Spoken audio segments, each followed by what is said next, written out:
Good morning, everybody. Welcome to Loan Officer Breakfast Club. April 13th, 2026, my friends, barreling through Q2. That's not a problem. We've got plenty of time left. Learn about that tomorrow. Well, let's get this day started. Hope Prince is in the house. Hello, Hope. How are you? By the way, Hope came on with us just a couple of weeks ago. She's already got like 7 LOIs issued or something like that, Chris. I mean, just like, and she is no scaredy cat of the phone. Let me tell you something. Burning it up. Burning up the phone. Just killing it. Kevin Gillespie's with us too. That's always a pleasure. How's it going, Kevin? How are you these days? I'm great. I'm doing real well. Thank you. Good. How's weekend? Yep. It's all how's good. How's the class going? The builder investor class is going great. We've had 2 sessions so far, and we're really starting to get into tax strategy now and kind of the strategies on calling on the builders. But it's a great group, man. We're having fun. Killer. The tax strategies, yeah. That stuff hurts my brain, but you got a way of like laying it out to make it easy. So that's good. Yeah, cool. Hey, if somebody still wanted to get into that, can they? They sure can. Yeah. Everything's recorded, and if they want, we can, it's, give us a call at the office if you want to sign in. Yeah. I still want to get on the builder investor bundle. Is it investor builder or builder investor? I don't remember. I don't know. Is the link still working, Jen, if they wanted to do that, or? We'll give it a whirl. We'll find out. Easy enough. We will find a way. How to make it work. Yeah. If it doesn't work, call the office. There you go. Yeah. Builder business, investor business. Great stuff. Good stuff, man. All right. Chris Johnstone, how are you, sir? I'm doing fantastic. Happy Monday morning, everybody. Thank you. Same to you. Let's clarify for people, because we did talk about this in the green room.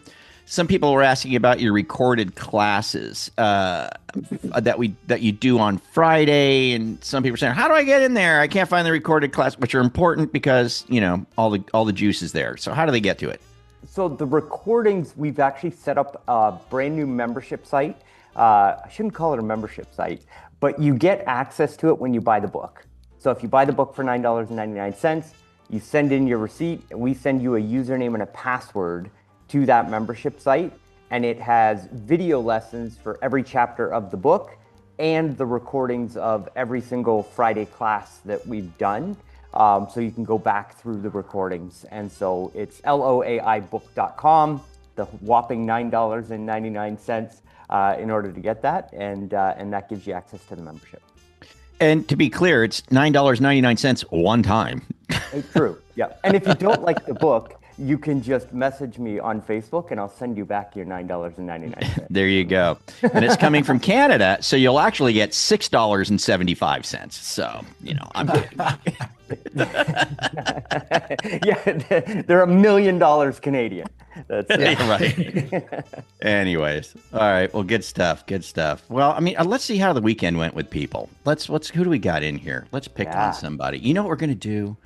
We're gonna give the pick on privilege to. Well, you know what, Kristen? You pick who gets to pick. All right. Who gets to pick someone and see how how business went Friday, Saturday, Sunday for somebody. You know who's standing out to me right now? Just because he's a Monday morning and he's got his tie on and he's John Tanner. Tanner. All right, John, let's go. And you're a guy, so I will say trombone. Finger is on the trigger right now. So, are you with us, John? He's trying, man. I can tell. Is he panicking? Because I can't see him. I like it. I like it. Yourself, John. I like when they panic, so that it makes it even more stressful. Hi, everyone. Hey. Thank you for calling me out, but I'm embarrassed to say that I'm just brand new. This is my week 2, and I'm in training right now. So I was a mortgage broker 20 years ago. I'm just coming back in the game. Well, you know what? We were just picking on you to pick somebody else, right? But don't you go anywhere, Mr. Tanner. Okay.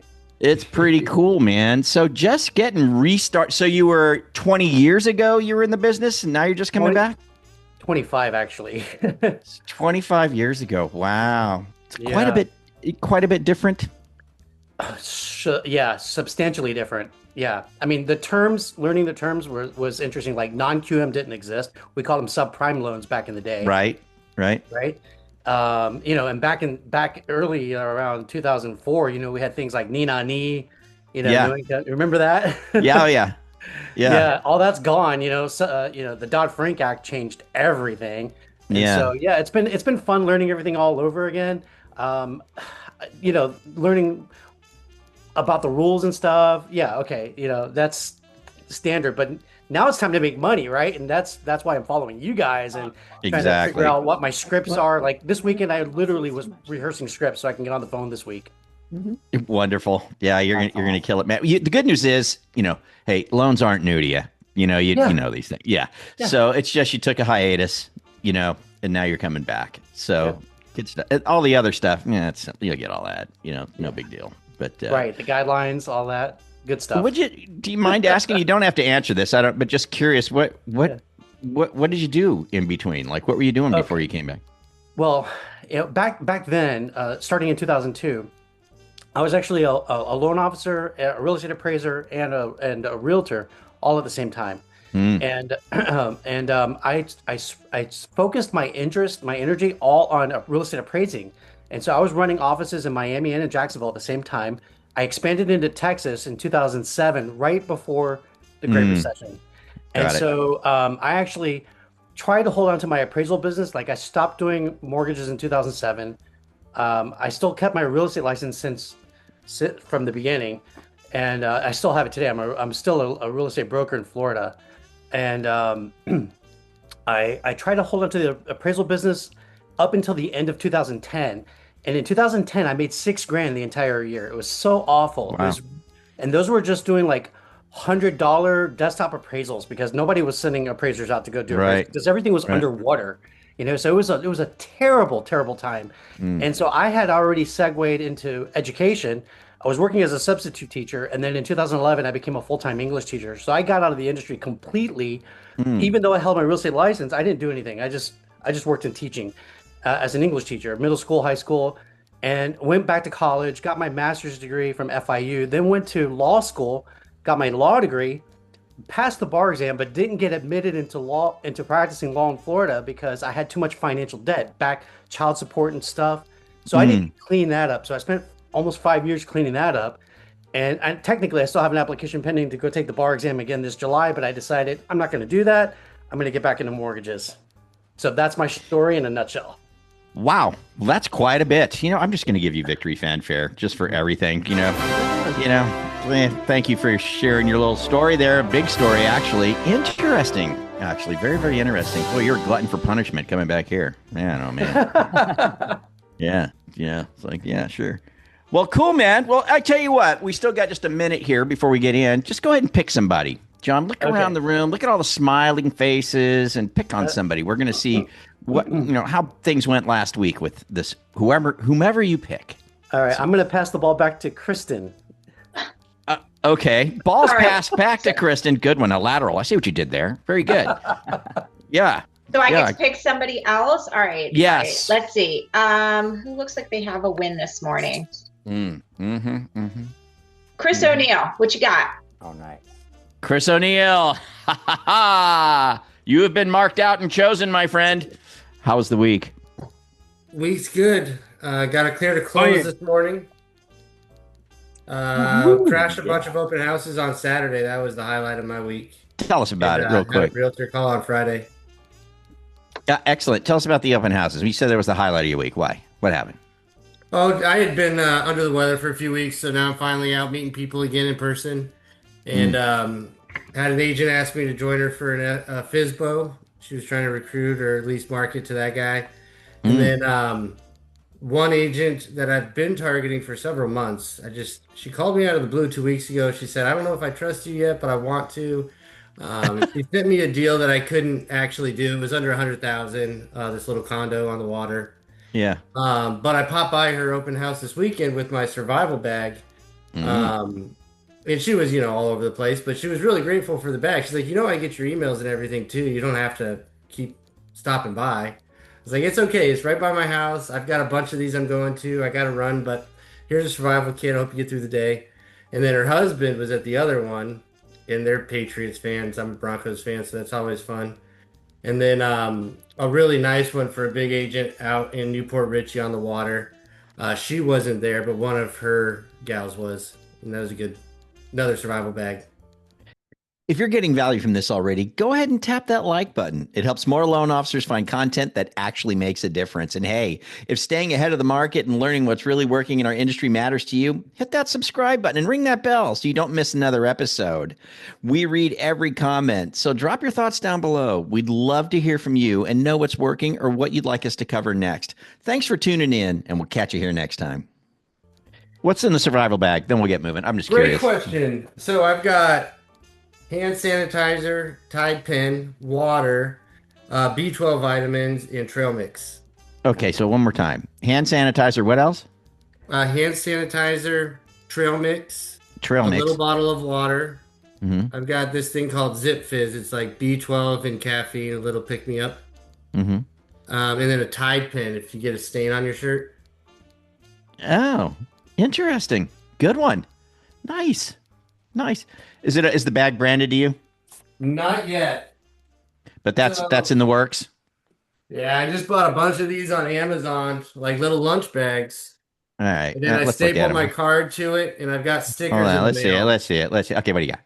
Ah, That's Nothing plaid. fancy. I'm a big fan of plaid. You a big I fan am of too. plaid, Chris? I Yes, am. sir. Well, Lots I of guess plaid. look at that. That looks amazing. That's very cool, man. Well, Chris, man, thanks.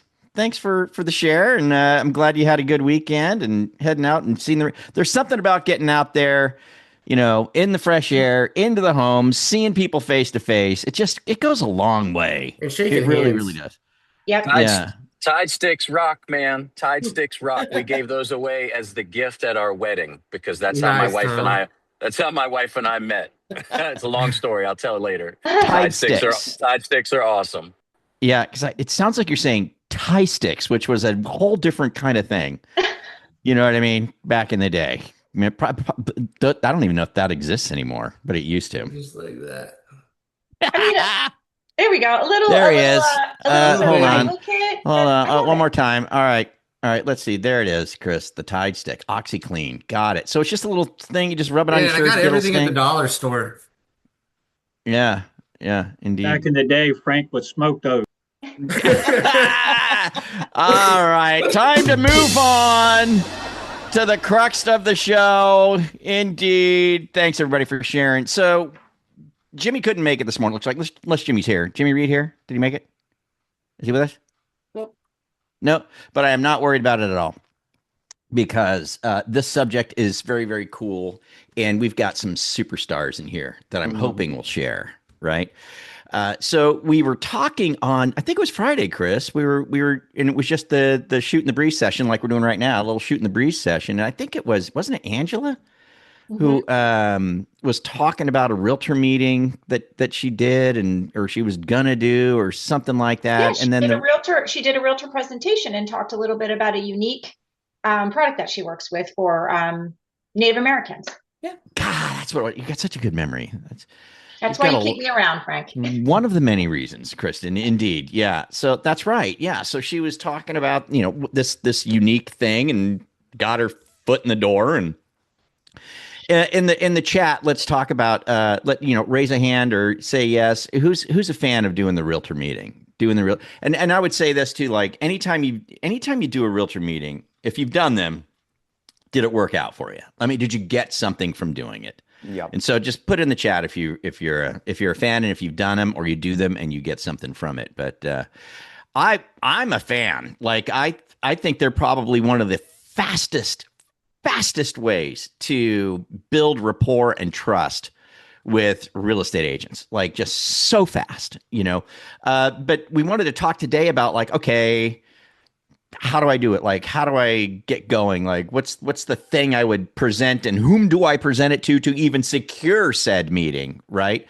And since we don't have Jimmy with us, of course, he would have had a lot to say about it, which is fine. But we have a lot of you here who actually do have a lot to say about it. You know who dropped a bomb in the chat on Friday, if I can be so bold, but Sharon just like nonchalantly was like, oh, I use the done for you, how to get buyers and sellers off the fence presentation from MMA. And that's works great for me, or something like that in the chat. And I had to go back and look, and I was like, man, that's such a great presentation. We haven't talked about that in a while, but I'd love to hear from Sharon. Man, Sharon, would you be, could you chat with us a little bit about it? Sure. Sharon actually taught a class on the membership site that's on there. Nice. So if you guys want to go back and watch what she's done to that presentation. Before we get to that, Sharon, let's tee it up. So you do several a month, right? How many do you do a month, or is it one a week or something? No, I don't know. Probably 4 or 5 a week. 4 or 5 a week. Okay, so I'm gonna, that's what we do. I have to give you this. That's what we do. Okay, 4 or 5 a week. But let me take us to the beginning, Sharon. Like, for someone who's just kind of dipping their toe in the water, or wants to get going on this, or has done one here or there, but would like to get more consistent. What's the opening line for you? Like, if you were going to try and work yourself into a recurring realtor presentation, or even just one realtor presentation, how do you kind of get the interest of them saying, sure, come on in and talk to us? What's your pitch? I listen to what they say when I'm having a conversation with them. And I try to, I've always tried to make effective calls. I mean, I've been doing this kind of training stuff since the 80s. So, I just try to get in front of as many people as possible, and then have as much of an effect on them as possible. And what I've found is that, if I'm listening to people and they talk about, they're just constantly talking about, well, we can't get buyers to buy. They want to wait. They want to do this. They won't list their house. They keep waiting for the rates. So they keep waiting for this or that. Then I say, I've really got a good presentation that I could do maybe at your next sales meeting, and talk to you about how to get buyers or sellers off the fence. And they're like, okay, well, that sounds pretty good. Well, when I saw the done for you, how to get buyers off the fence, we went to that, and of course we customized it to make it our own, with our logos and everything. And that's available right there too. But what I found with that particular class over any of the other ones is that that's what agents want to know, is how to get buyers to buy, how to get sellers to sell, and how to get them off the fence. So it talks about, people stop or they're afraid to move forward because of emotional reasons, and for facts that for reasons that they believe to be facts, but they're just what other people are saying, or their myths. So the information in that class is pure fact, and it talks about, don't wait, the rates aren't high right now. Here's historically where they've been, and then here's historically. And also, I don't know why, when we had 2 or 3 years of really low rates, people think that's the way things are supposed to be, that's the norm, but it wasn't. So it's just about giving people facts and teaching them that, that they've got to arm themselves with facts so that they can counteract what the buyers are selling. It's a bad time to buy because prices are going up. Well, actually, it's not. Prices aren't going up as much, and there's more houses on the market. And you can categorize, or you can customize this to be anything that you want. But the biggest thing is it gives you a really good comparison. You can pick a sales price that's good for your area, but to talk about, well, maybe the rates are a little bit higher, and you're going to pay, $100 or $200 more a month than you thought you would for this house, and you think you're going to wait for rates to come down, but they're going to stay in this bracket probably from now on, or maybe for the foreseeable future. But if you waited a year thinking you're going to get a better rate and you're going to save $100, that price goes up $20,000, $30,000, depending on the price range. And when you factor that in, that's equity that you've lost. You just have to explain that to them, and that's what this does. You explain to them about having equity, and that they gained. If they would have bought now, they would have gained $30,000 in equity, just $30,000 in the bank. Can I ask you something? So you give the presentation, obviously a killer presentation. We've got it in the membership, right? And we're not saying this just so you go try. There's all kinds of presentations you could give, right? So this happens to be a very good one. That's kind of a done for you. You brand it to yourself. Real quickly, I want to hear from a couple of others too, if I can. But Sharon, so you secure the meeting, you get in there, you do the meeting. How do you make sure you benefit from the meeting? Like, what's the flow like for you, real quick, and how do you make sure you're benefiting from it? I know who my audience is before I go there, and I actually do a little bit of a research on them to find out what they do sell and what their price ranges are, and who are the heavy hitters and who are not, so that after the class, then I can target those people and I can go and talk to them, or I can customize my presentation to be something that they need. But what I found is that whenever I do this presentation, people are constantly putting their phones up to take pictures. They're asking questions constantly, and then 4 or 5 of them are going to come up right up to us after the presentation and ask questions. Yeah. So it's just we're not just here to just present. We're here to help. We're here to partner with them. And I think that's the key is, when you're making a presentation, you're not just presenting information. You're not just throwing it out there, acting like you know what you're doing. You're giving them information that they need so that you can partner with them. Do they ask for the presentation so they can brand it to themselves or anything like that and make use of it? No, not really, huh? Interesting. Mm-hmm. Okay, so you're making sure you're making before you go in. It's a surgical strike for you. It's a strategic thing, right? I mean, you before you even meet, you're looking at the office, seeing who the hitters are, knowing who you want to target afterwards, and of course the meetings, always turn into results. And they always do, right, Sharon? I mean, there's always something you're going to get out of that, if not immediately, very shortly we walked thereafter. out of one with 14 leads. So. It's would you agree though? Isn't it like one of the fastest ways to build trust and credibility with a real estate agent? Well, that's why we do what we do. That's why we get out there, because we want to be seen. I'm old school. I don't want to talk to people on the phone as much. I do call people. I do make my calls, but I think it's more important to be seen face to face and people to get to know me and to be comfortable with me so that when I do call, they knew who I am. Yeah, realtors are very community focused, right? Of course, and they want to be known in the community as a community person, that kind of thing. And then when you inject yourself into meetings like this, you're becoming part of that community, Right. And so you're part of it as well. Brad, I see you got your hand, but hang on one quick sec here. I do want to thank you, Sharon, by the way. Appreciate that very, very much. I just want to get to my question though is quickly for Sharon. It's quickly for Sharon. Go ahead. Sharon, how do you get to set up so many appointments in different offices every week? I mean, they aren't asking you to go in. You're trying to get in there, aren't you? I am. I just called them up and asked them if I can come in. I ask a lot, and I'm not afraid to ask, and I'm not afraid to say, I've got information that I think your agents can benefit from. This is what I'm hearing from your agents. I would love to come and talk to your office and let me tell them how we can solve some of these problems. If I hear the same thing from 2 or 3 agents, I'm going to the broker to talk to them and say, I need to come talk to your people. Interesting. You're just making yourself available to educate is what you're doing. Making yourself available to educate. And I tell you what, they're always looking for that. Always.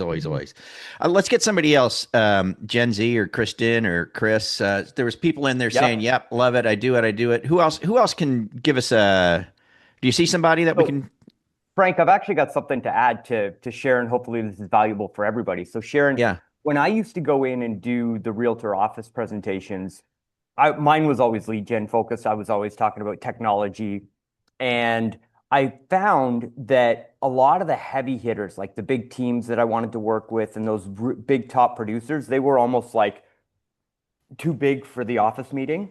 You know what I mean? Like they wouldn't show up. Wouldn't show up. Yeah. So when I was doing the research of who was going to be in the room, I would also take note of who wasn't in the room. And every office that I had, I always had like 4 or 5 people that I knew weren't going to show up to the meeting, but were the people that I wanted to have that relationship with. Yeah. And so I always had a little something that I would leave at the front desk for them when they came in that was just like a reminder that I was there or whatever. And then I would always do follow up the next week and say, hey, I know you were too busy to be at the meeting, but here's what we covered. And what I'd like to do is a private session with you so that you can really implement this or work this with your team. And I would use that to book a one-on-one meeting with the top producer, leveraging the fact that I was in the office, other people said good things about it. And that way I was able to have that one-on-one with the top producers in the office. Outstanding. Great one. Love it. Let's get to somebody else. Who else can we get? Someone want to volunteer on meetings, like ways that you've gotten in, how you've conducted and how you benefited from it before we just go ahead and call on somebody? because I'm happy to do that. We do have a few minutes left. I'd like to hear from one more person. Hey Frank, I do the realtor presentations as well, and part of the thing for me is just the mindset.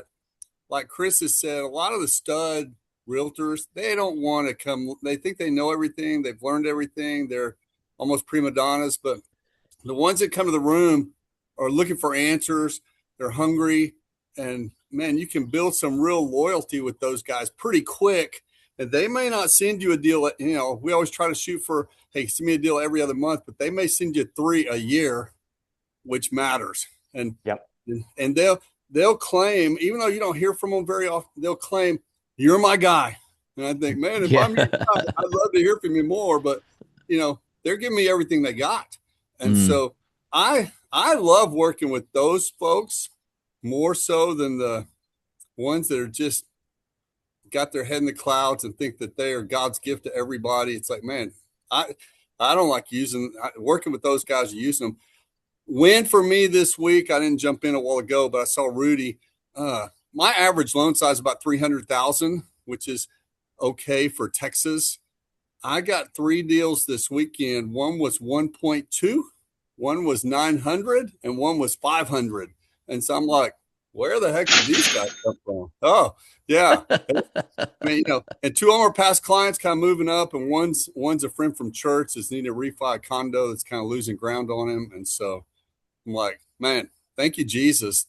What a blessing, and those just came in while I was playing golf. So that was great. That's epic, man. And I like the sources of them too. Of course we go for Realtor and we always, that's going to be our main source no matter what, but man, there's other business out there, right? Yeah. Past clients, referral from church, right? It's just, that's just comes from years of Eddie being Eddie and Eddie being in the mortgage business, and everybody knows, everybody knows, and that's what it comes from.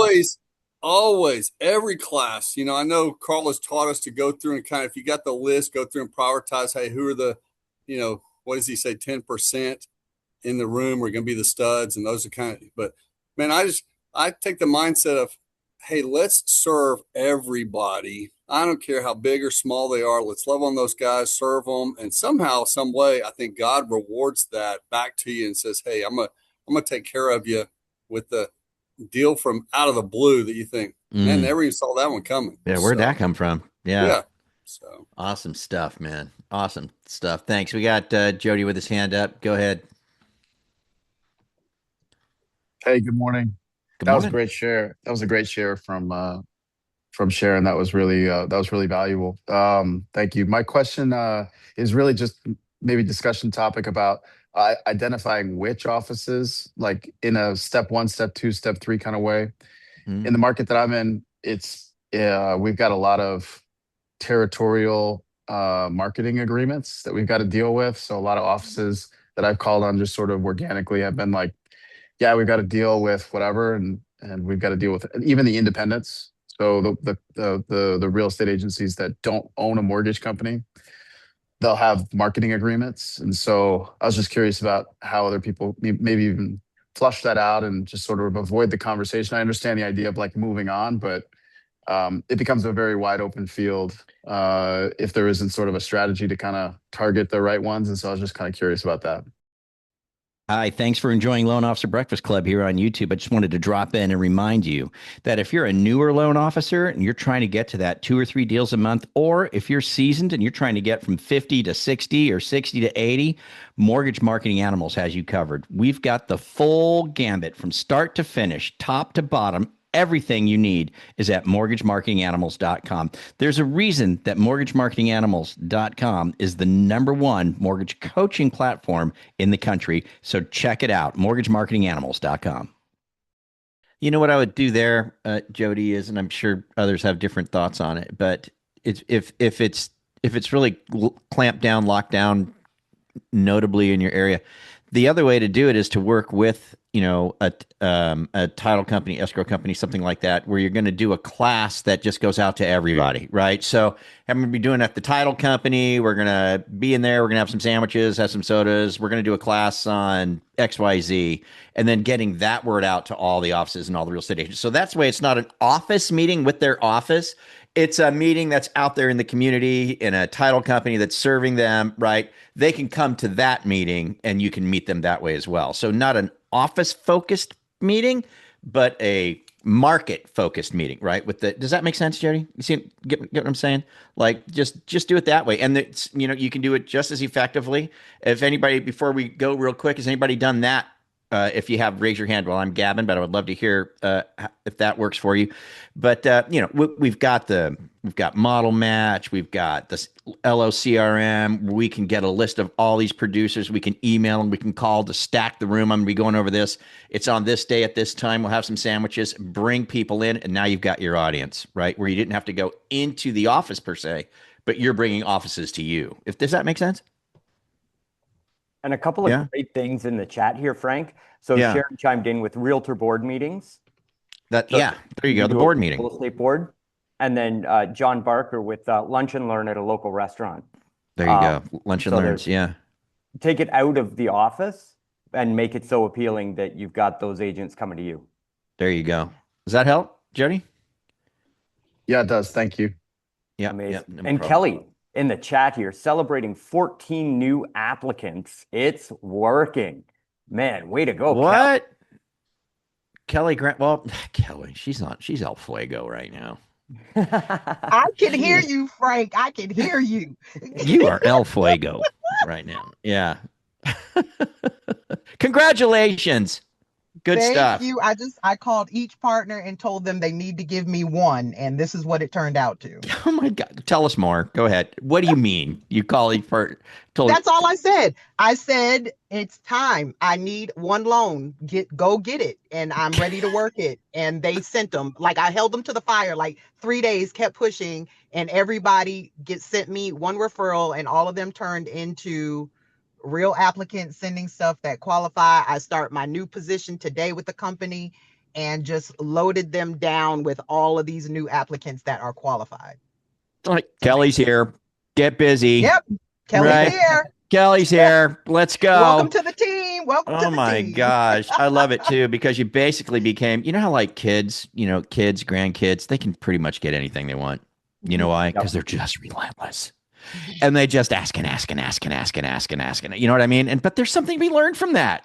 Like my grandson, Archer, he would be the greatest salesman on the face of the earth. I hope he goes into sales because he's just relentless. You know what I mean? But it works. It absolutely works. So good stuff. Hey, Kelly, congrats. Congrats, Kelly. There's a really, really good point that Sharon made in the chat, and I don't want it to go unnoticed. She said, keep in mind that getting the meetings doesn't happen overnight. It takes persistence. Make those relationships. It will be a natural point of progression to ask for the meeting. It's less of an ask than an offer to help. Got it. It's such more of an such offer. a really, really good point. I want to make sure. Think about that. That's killer. Yeah. It's an offer. Right. It's an offer to help. Yeah, but she knew, because she was making those relationships and building the relationships and having the conversations, even if it wasn't with like the top agent in that brokerage, maybe, right? So she knew that there was a need there, and here was the need, and it gives you an opportunity to go further with other people in the office. Does that, like, I really appreciate her making that point in the chat. It's not like, hey, I just picked up the phone and booked 5 meetings. Indeed. Yeah. Yeah, indeed. All right. Jody's back. I'm on fire today. Just a quick follow-up to that. So it's a great point. How many times shall we call upon an office? There's probably a natural no for the first, 3, 4, 5 attempts before you actually get engagement. I've been down this road as well, so that's why I'm sort of interested, because I'm in this just sort of this growth focused kind of thing. So I'm trying to be efficient. I do not want to waste time.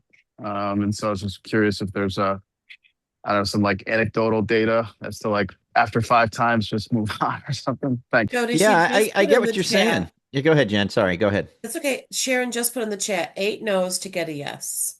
8 no's to get a yes. I know what you mean, Jody. It's like, look, I don't want to fall short, but I don't want to waste my time either, right? So it's like, I don't want to not apply enough, but but I don't want to apply it too much if it's not going to happen. So yeah, it's kind of an organic thing, really. I guess it's just, the feel of it. And Sharon says about 8. So maybe that's just a good number to kind of revolve around. That's helpful. We all know that graphic of the the old man with the pickaxe that's going at the wall, and he's really close, and you don't want to get. Yeah, it's a great visual for our business. Right. Good question. I haven't had a chance to talk to Jody, but congratulations, Jody. Yeah, really well. Yeah, you've had some. I've been sharing all your wins, Jody. We're so happy for you. Super excited for you. Yeah, thanks. It was. So wait a minute. We've been talking to Jody. He's loaded with wins and all kinds of accolades and stuff. We don't even know. We're just answering questions about how many times. What? Go ahead, share. Come on, give us something. I'm a lifelong learner, so just trying to get some new insight. But I've set a good March. I had I think it ended up being 24 locks for the month. So I got a 20 month closing with a little over 7 in volume. It's just, but the idea is, not have big month, little month, and just stay. You know how it is. Just stay consistent. Yeah, work the process to get the result. Yeah, that's it. Yeah, and Jody, bring in the help as needed. Right, work the process, and then bring in the help. Work the process, and bring in the help. Yeah, man, good stuff. Congratulations, man. I'm giving you a cha-ching and a cheer. All right. Well, good stuff today. Anything else before we head on out of here and get started with this week? Anybody got anything before we go? Before we head out? Everybody good? Frank, may I just one little thing? Because please, this relates to Eddie and Sharon and Jody and everything. It's the systems that go with the activity. Everybody's doing the activity. And Jody, it's like, which offices do I focus on so that you're consistent and targeted with your effort? It's everybody always. Because if you have them in a system and you've got the weekly updates going out and Sharon's always giving the ask, like those offices now know, hey, I need a class. Let's call Sharon.